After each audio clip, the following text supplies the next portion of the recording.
يا مساء الفل عليكم. النهارده هنعمل وصفة جميلة جدا. اللي بيشوفني لأول مرة، أنا اسمي مريم. هنعمل النهارده ميني بيتزا بتاعة الأفران بعجينة كده هشة وطرية، عجينة اسفنجية كده هتعجبكم جدا. هنعمل النهارده البيتزا صيامي. شايفين قد ايه العجينة طرية؟ شايفين؟ جميلة جدا.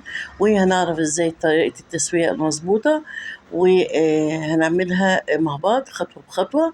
يلا بينا نبدأ كده ونسمي الله ونشوف هنعملها ازاي مع بعض.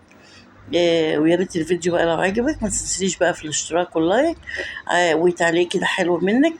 ويلا بينا بقى نسمي ونبدأ وصفتنا مع بعض.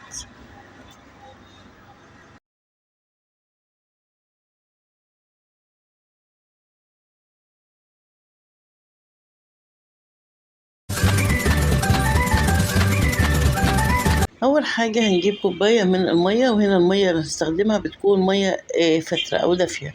هنحط معلقة من الخميرة، كمان معلقة من السكر، ونحط ذرة من الملح، وهنحط معلقتين من الخل، ومعلقتين من الزيت. دي كل الحاجات اللي احنا هنحطها. يبقى حطينا خميرة وسكر والملح وخل، وهنحط كمان زيت. تمام. هنحط كل الكلام ده وبعد كده نقلبهم كويس قوي. بعد ما حطينا كل المواد اللي في المية الدافية، هنبتدي ما نقلبها خالص، لازم ندوب الخميرة كويس قوي. بعد ما دوبناها بقى هنبتدي نحط الدقيق كوباية كوباية. مش هننزل بالدقيق كله مرة واحدة، هننزل طبعا الدقيق منخول، هننزل بالدقيق كوباية كوباية. كل ما بنحط كوباية بنقلب، وبعد كده بنرجع نحط كوباية تاني لغاية الكمية كلها ما تخلص. أنا هنا النهاردة أنا استخدمت 3 كوبايات كبار من الدقيق. دي الكوباية التانية، ونبتدي برضو نقلب كمان.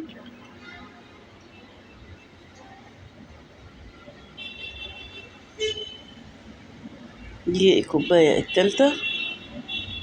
هبتدي بقى أعجن بإيديا، وهنا أنا عايزة عشان العجينة تطلع ناعمة وتطلع ملمسها جميل، أنا عايزة أعجن كويس أوي. يعني أنا فضلت أعجن فيها 8 دقايق متواصلين، لغاية ما حسيت إن خلاص العجينة نعمت تحت إيدي كده وبقت جميلة جدا، واتلمت ومش سايحة ولا يابسة كده. خلاص أبقى أوقف العجن وأسيبها علشان نغطيها بقى بستريتش، ونسيبها في مكان دافي ومتختمة. نرجع نكمل مع بعض.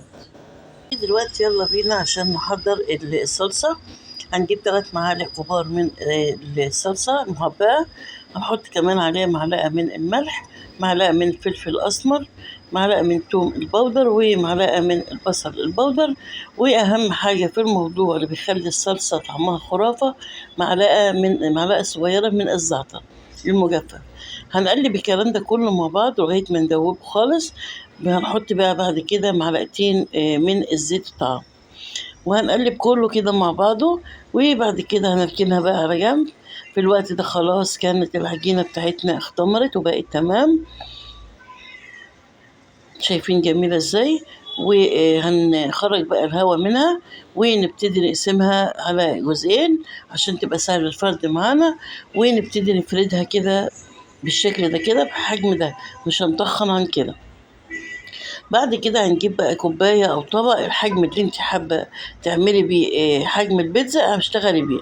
أنا النهاردة هعمل حجمين. الميني بيتزا هعملها بكوباية، وكمان هعمل الحجم ده كده بالطبق ده. شايفين الحجم ده جميل جدا. بعد ما خلاص عملت الحجم ده هحطها في صينية، وهبتدي بقى نجيب الصلصة اللي حضرناها مع بعض، ونبتدي بالفرشة ندهنهم كلهم. في الوقت ده بقى انا كنت مشغله الفرن على درجه حراره 180. بعد ما اخلص حشو البيتزات دول هدخلهم الفرن واكمل بقى مع نفسي. ندهن الصلصه كده بالفرشه كويس قوي. بعد كده بقى هنجيب الحشوه بقى النهارده كانت عباره عن ايه؟ عندي فلفل اخضر، كمان فلفل احمر، فلفل اصفر، وعندي زيتون اسود، وشرايح من الطماطم. انت لو حابه بقى تزودي شرايح من البصل حطي، بس للاسف انا اولادي مش بيحبوا شرايح البصل على البيتزا فاستبعدتها. لكن انت عادي حابه تحطيها او بتاكلوها حطيها، مفيش مشكله. وكمان لو عندك جبنة موتزاريلا بتتباع في الأديرة اللي هي الصيامي حطيها. مش عندك خلاص. كمان عايزة تعملي البيتزا دي فطاري، بتحط بقى أي لحوم، أي حاجة، تونة، أي حاجة انت حابة تحشيها بيها احشيها. يعني احنا بنعمل العجينة والحشوة دي بترجع لك. هنكمل بقى حشوتنا بالفلفل والحاجات الصيام بتاعتنا. هنحط بقى الفلفل بالشكل ده كده، والزيتون وشرايح الطماطم، كل اللي احنا سمناه هنرصصه كده بتنسيق عشان يدينا ايه شكل حلو.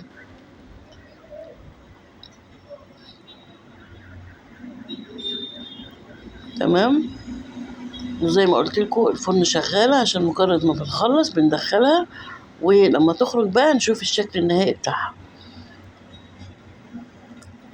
ومش هنخليها بره الفرن عشان مش محتاجينها تخمر كمان. هي العجينة خمرت وبقت تمام فحلوة، أو مش عايزينها تخمر تاني يعني.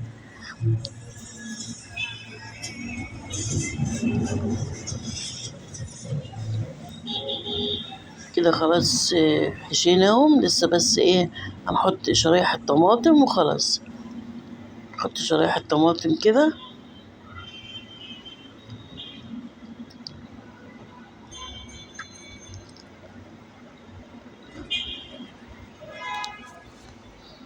وندخلها الفرن بقى.